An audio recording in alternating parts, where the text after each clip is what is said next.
For months now, traders and investors have been talking about the pullback that has to happen, but are there some charts that are actually starting to show weakness? Well, one thing's for sure, there are some members of Congress that are starting to place some big trades. Today, we'll talk about which one just got revealed over the last 24 hours. We also need to talk about the biggest stock in the world because the canary, often considered Apple, is starting to weaken.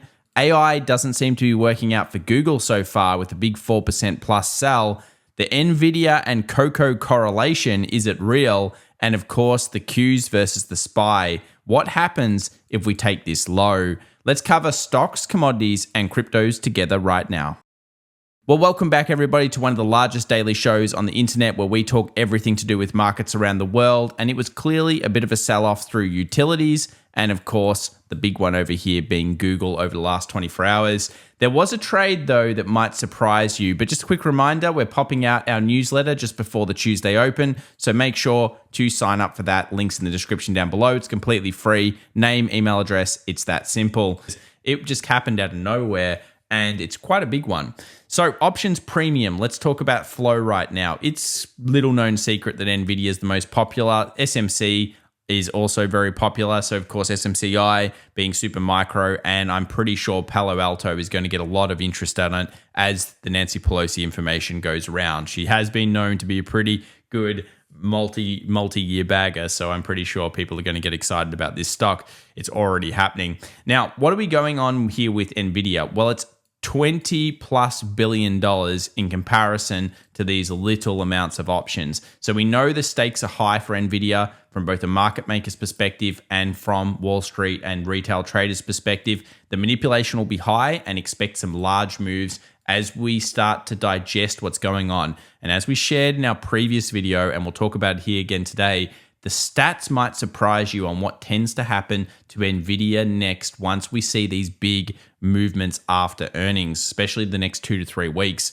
Now, what are the biggest traders or the biggest fund managers doing? Well, according to Merrill Lynch Financial Advisors, they're out of cash and they're kind of moving in heavily on equities and moving super in on fixed income. Obviously, these have been two of the big trades here. But we are starting to see some real issues with, let's call it, high yield junk bond spreads. They're very low right now. So I think you got to be really careful of the high yield junk bonds. Not all debt is equal. And I'm surprised how low those spreads are. It kind of shows us that at the moment, everyone believes everything is all good. And if they continue to tighten to historical levels, then we'll have to be talking about them on the show.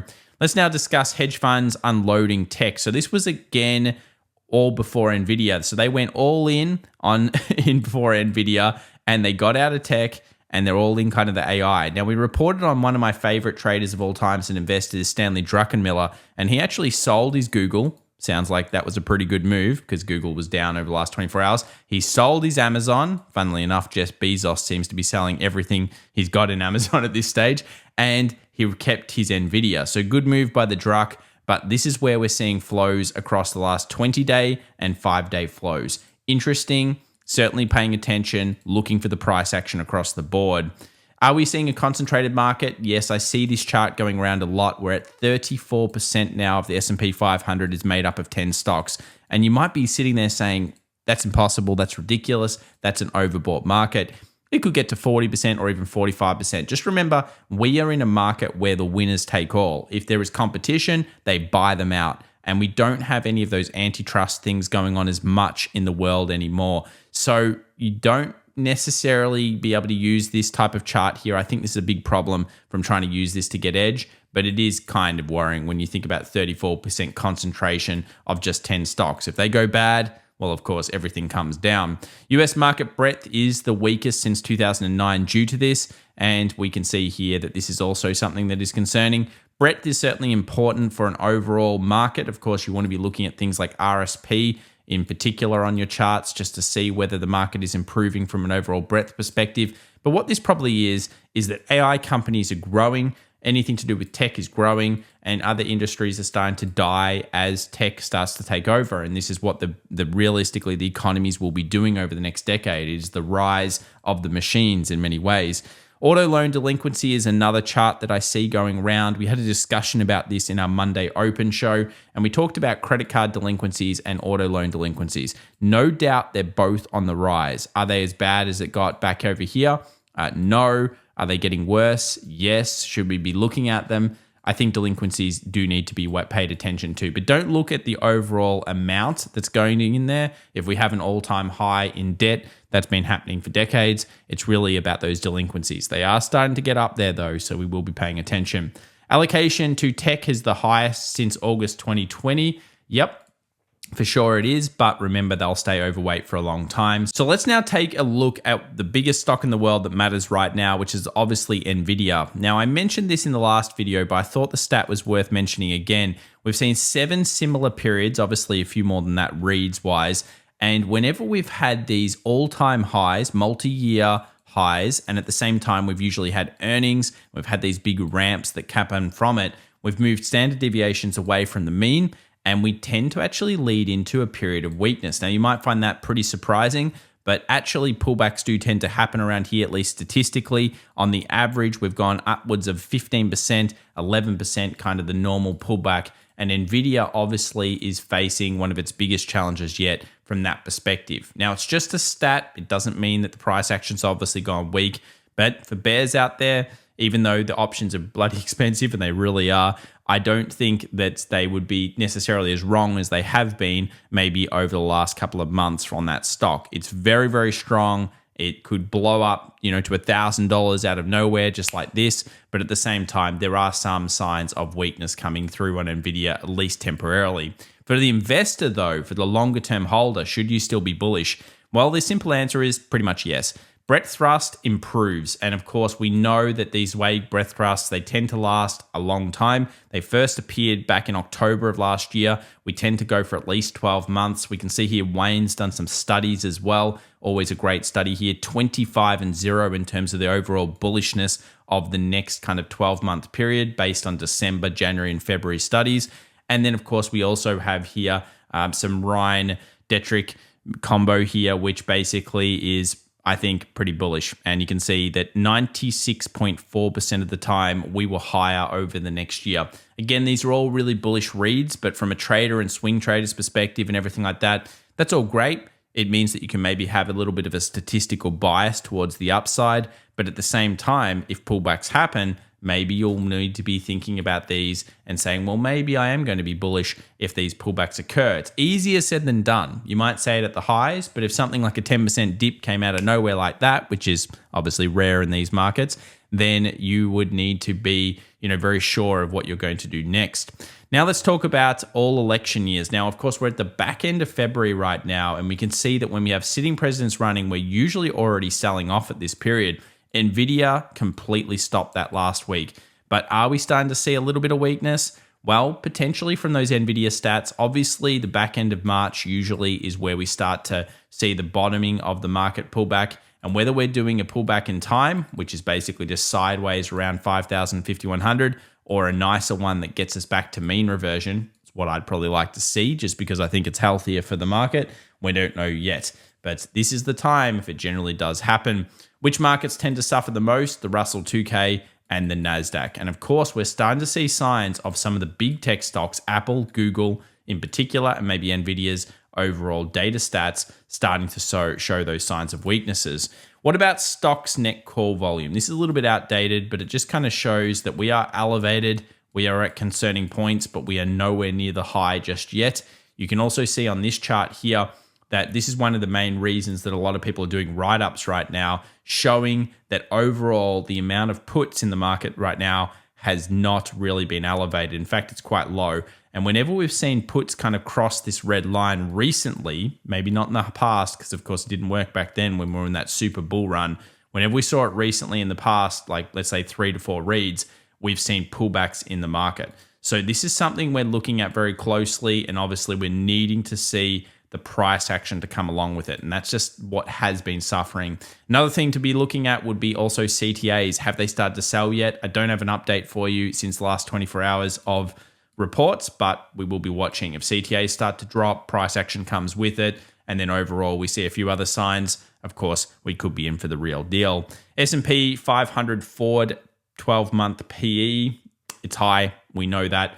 This is not the type of time that I tend to like to buy the market. This would be usually where I go for single stocks and sectors, because I don't find the S&P 500 a compelling investment at this stage. That doesn't mean holding it is wrong. It just means that it's not cheap from an investment standpoint, somewhere around that 15 to 17 and a half kind of level, 15, 17. That's a time when usually you want to be kind of thinking more about the loading upside, at least as one of the reasons. What direction do the sentiment surveys have us going in at the moment? Most people are bullish, few people are confused, and less bears than normal, which is shown in the overall puts being quite low for quite some time. If eventually this breaks, of course, we'll know that a lot of people are going to be getting trapped in that. Can the US tech profits really continue to grow much faster than market profits? So this is an interesting one. It shows you that US tech is completely outperforming the world right now. The rise of AI, I would say, yes, it will outperform. This is a huge decade, obviously, of change and possibly social reform. And we all know that AI is going to be taking over many people's jobs. And the efficiencies as well for those companies is going to be significant. So I'd say, yes, this is very possible to continue on. And the divergence could even get worse than it is right now.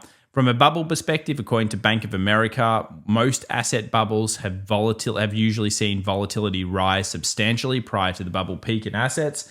Well, of course, we have seen the volatility rise in Nvidia. We have seen it rise in a couple of stocks. But over here, we're still not in the ratios that we tend to be in when a real bubble starts to pop. So we're not even at the 1x yet. We'll update you when this changes in the future. Which sectors perform the best right now? Well, of course, we've got tech up here, potentially starting to go into the weakening curve. And we've got energy and utilities that might be starting to come out of the horror show that they've been in recently. If they do, then of course they could be where the opportunities lie, and that will be interesting. Slow pace of rate cut cycles, I'll just leave it there. Pause it if you want and check that out. And obviously, we've been talking a little bit recently about the opportunities around the world. In particular, we've been talking about the idea that Chinese stocks have had their best day since November. That was back a while ago. Of course, you can see here January. This was early Feb. We started to see that improvement in the Chinese market. We started to recognize, of course, the patterns that tend to happen around this time of year.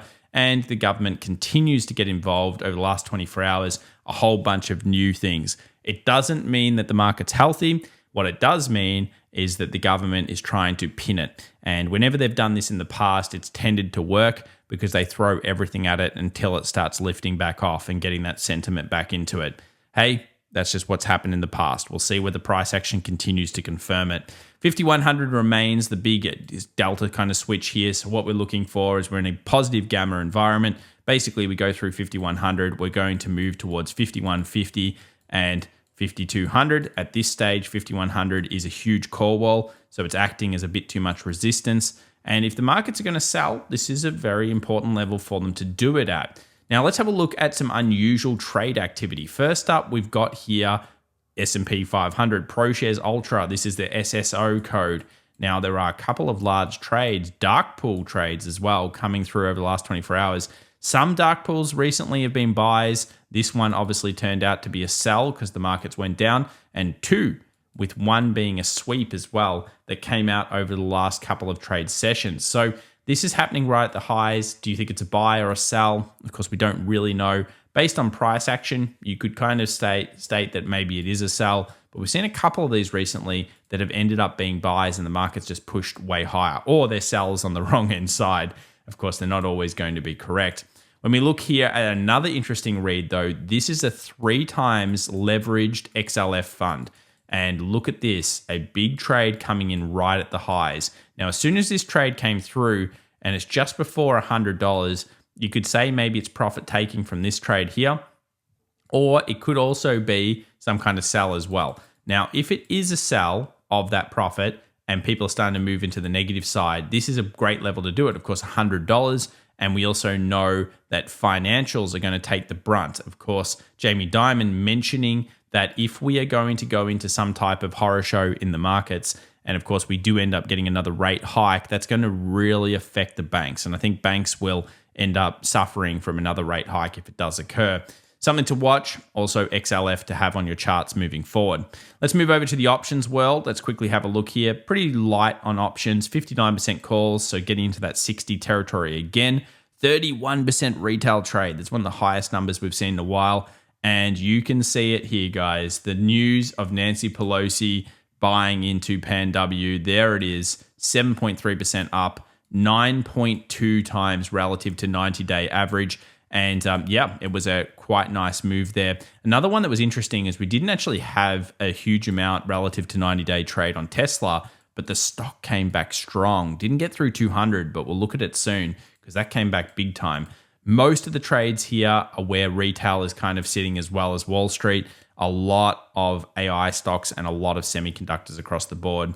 Let's now take a look at the chart. So straight away here, we have a chart that really, I think, will dictate a lot about the markets. If we see this little blue line here start to improve and go up, that's actually not good for the markets, and it can precursor some type of initial peak in markets. Have a look in the previous history here. When we've often seen the first initial peak, it's topped off a market, and of course, a turn has been big. For now, though, it actually is kind of still showing risk on. So what that's really showing you is that the markets are still bullish underneath. If this suddenly reverses, though, over the next 24 hours, and we'll start to watch this over the next couple of days, then that will be important. So, of course, stay tuned. We'll have this on the show moving forward.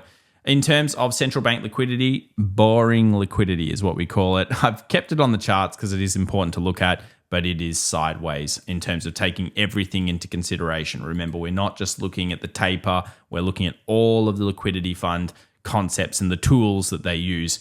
US 2-year faces a big test this week. If it pops through that 4.75 to 8%, we know that's not going to be good for markets. It's going to probably send them down.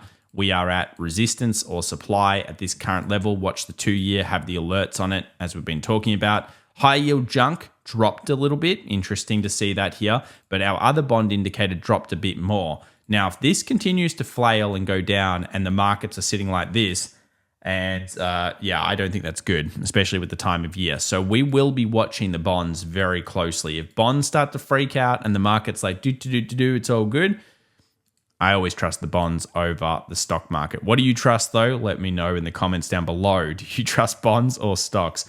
Home builders, very strong. Still a good market here, it looks like. Unless that goes weak, hey, we can't really be negative on the markets. Again, something we can't do. Dollar index did fall underneath the 20. Now, this is a fairly interesting one because it leads us into believing that maybe the Euro USD is going to start flying pretty high. You can see it here, a big switch on the daily in terms of a breakout of the trend line. Nice little rally here. It's got quite a lot of room to move, and this is kind of showing us that maybe that whole connection with the US dollar and the stock market is broken for now. It was incredibly correlated for a long period. It hasn't been correlated for around 3 months now, maybe even 4 months. So yeah, we might be looking at a period here of euro strength. We'll cover that in the next video, obviously in a little bit more detail. US oil, oh, it held just barely, guys. The key level, the buyers over the last 24 hours, you would have been like, yes, thank goodness. It held up. Actually, an incredibly good trade here. A day trade masterclass special, links in the description down below. I'm sure many of you that are members of that particular education course we've got would have been all over this one. Very nice level, gave us confirmation early. And then it was actually probably about a 5-to-1 trade out of this. So a nice risk-reward ratio, very solid demand zone. Just needed that signal, got the signal, held the 20 moving average for now. Obviously want to see a new high. We're going to settle on a high here for 79. If we get a 79 plus close, I think that we're probably moving to that 82.50, 84.50 that we've been talking about. But it's not out of the woods yet. Oil, yes, it's wicked off each time. Yes, it's finding strength here, but it needs to break up and out. Gold, tough. Of course, if you were going to pick a direction, I'd pick up right now because of the weakness look in the dollar. And obviously, we did trade above the most traded zone. But gold, yeah, struggling a little bit around this zone. One thing you could look for is potentially setting an alert above 2037. If that happens over the next 24 hours, potentially that's going to signal further momentum moves to the 2055, 2060 zone. Move over to Tesla now. It's holding. Credit sellers would be very happy. Smiley face on those. And the other thing is buyers might be starting to get a little bit excited because a 200 plus closure really starts to state that we are moving into a new rally here for the options market. And it's been a while for Tesla, obviously one of the most hated stocks of the year of the Mag 7, what was the most hated, suddenly getting a bit of love. 200, big strike level, nice closure, starting to look a little bit strong here actually on the charts. So maybe there's further momentum on it. So we mentioned before Nvidia and Cocoa. This is just a hilarious. I thought it was too funny. Somebody brought it up in our Monday stream, and it is actually quite correlated. Have a look at this. If you take a look at the price, the orange line being Cocoa, you can actually see that Cocoa and Nvidia have remained very well correlated for a while now, even the dips and everything. Now, I don't know. I wouldn't look into it any more than that, but we did the poll and 56% of you believed that Cocoa was correlated to Nvidia. So I thought I'd bring it on the chart so you can have a look for yourself. In regards to Nvidia, that's been 2 days of weakness now where it's kind of gapped up and just sat round. And as we know, the stats are pointing towards weakness here. We've got all sorts of large TD reads, TD9s, TD everything you can think of. Yes, it's overbought. Yes, everything else. But really, it's just more of a guess. Man, I often say that you're better off patience reacting. In this case, it really is an educated guess based on stats. The trend is up. The stock has been so good for so long. I tend never to go against semiconductors. I think they're the best section in the market. But yeah, if I had to guess, and I'm guessing, I would say it's the first time I've really been super negative on Nvidia, just because I do think that those stats are fairly revealing and it makes sense with the standard deviation move. But yeah, fortune would maybe favor the brave or the stupid in that case. SMCI is another one. Now, this one I had a lot more read on. Obviously, I'm called it for sideways to even down over the next 3 months. And you might say, well, that's not much of a call. To me, it is because there are ways of profiting off that concept. Obviously, it lost 20+%. This was a beautiful buy the dip. And in the end, you got 33% thanks to Nvidia. And similar to this, we have obviously seen PanW now, which is the old Nancy Pelosi. So she's managed to push it up 7.33. It went up even more. 300 was a nice little initial target here. Generally speaking, once it came off the base, you can see volume is still quite high. It's still going to struggle a bit. This was a great run. Probably about what I expected out of the stock to fill the gaps and a few of these other things. But yeah, the market just keeps kind of rallying a little bit higher here. And I think that we're in for, really needing to trail a trade like this behind previous dailies. So we'll see whether it can hold itself. So let's now take a look at what's often considered the canary when it comes to stocks. And that's, of course, Apple, one of the biggest stocks in the world. Now, recently, it hasn't been in line with the S&P 500. S&P's been up. Apple has been down. Now, predominantly when we see big sell-offs in Apple, it leads into usually some kind of pullback. We saw some signs of that early in 2024 so far, but in previous ones where Apple has dived, it's led to larger pullbacks in the markets. It obviously faces its biggest test right now with a series of lows and lower highs coming into this demand zone. If this is broken and not instantly rebounded back up, which would be an opportunity for the bulls, by the way, breaking through the trend line and breaking through this high here, which we'll look at in a moment, that would be a very bullish sign. But at this point, it looks all things weakness. And of course, if we move down, we may be coming into a point where dollar cost averages will be excited about one of the biggest stocks in the world. Obviously, around that 170 would be an interesting level. And then if we were lucky enough in some ways to get prices really far down, you'd be looking in those 140 zones. We'll update the key levels depending on the break here. But do remember some zones that you'll be watching. For the bulls, you'll be looking at about 185.50 plus. And for the bears, you're looking at a closure underneath 180, leading into most likely a sell to the next level, which is somewhere around that kind of 170 strike area. So some big zones here for Apple. That was just one of the stocks, though, was weakening over the last 24 hours. Another one has been Google, as concerns about its AI bid start to come into focus. Google's been notoriously bad at starting new tech over the last couple of decades. And of course, there was Google Glasses. You guys remember those? Google Wave, Google whatever. You can look it up actually on Wiki. There's so many of so many failure projects. But of course, they've had their strength in YouTube, their strength in many other great products such as Google Search. Now, is that coming under some type of issue? Because of course, we know Druckenmiller sold his Google holdings recently. The market has already shown some signs of weakness. In fact, when it took this low here, it was already signaling that it was going to probably struggle around 150. And at the moment, I'm not sure if it's a strong buy the dip at these prices. What do you guys think though? It looks like 130 would be the next level. And especially if Apple manages to take the low and then Google takes a new low, that's probably going to start to drive sentiment down along with those Nvidia stats. 2 to watch, 2 to have on your charts, and we'll be updating you on Google and Apple moving forward at these key junctures. US 2K, still within the channel, still boring, rallying up a little bit. I'd say neutral on that. To upside, NASDAQ, interesting, found a little bit of weakness. The highs obviously starting to come under some pressure here. The big thing here has got to be that the NASDAQ combo is kind of interesting. So if we go here to QQQ versus SPY, this is a channel that's held since August, and it's had both the sells and the buys in terms of which one's been stronger. At the moment, theoretically, the Q should be strengthening versus the SPY, but I'm not so sure that's going to happen. What do you think in the comments down below? To me, it could be a breakdown, and we will be watching this chart. So 1 to watch, very important chart, could be showing you the break and the weakness in the Qs coming through, which does tend to be a statistical thing at this time of year. For the S&P 500, it's just 5,100 is the call, obviously wall level. And yeah, there's not much else you can do with it. I did mention that I think it's been pretty hard to trade that one over the last 24 hours. If you were trading, we had this one in our overall US Open show. I spoke about the 18K being where the shorters would be for the US 100. And yep, it was where they are. Wanting to see new lows obviously come through here. But that was really the only trade I could see on the major indices. Plenty of stock positions though overall coming through.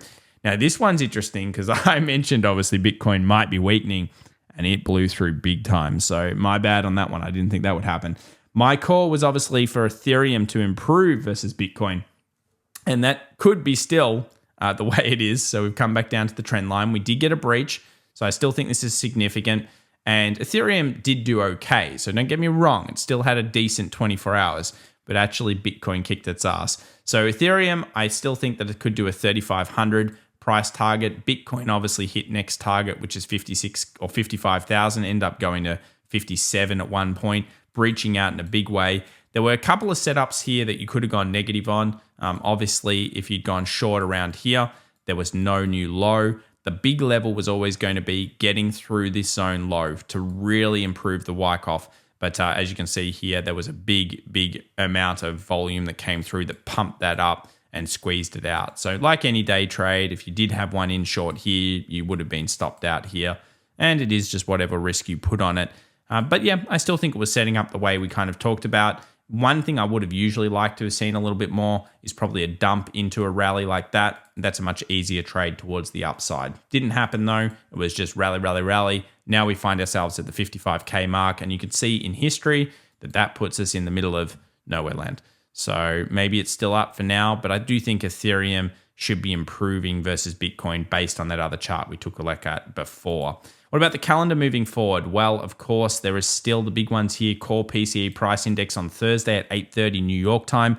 ISM manufacturing PMI and revised UOM consumer sentiment at 10 a.m. Just a reminder, if you're interested in subbing to our free weekly newsletter, links in the description down below, guys. It's as easy as name and email address. Sub to the channel. Follow us over on X as well.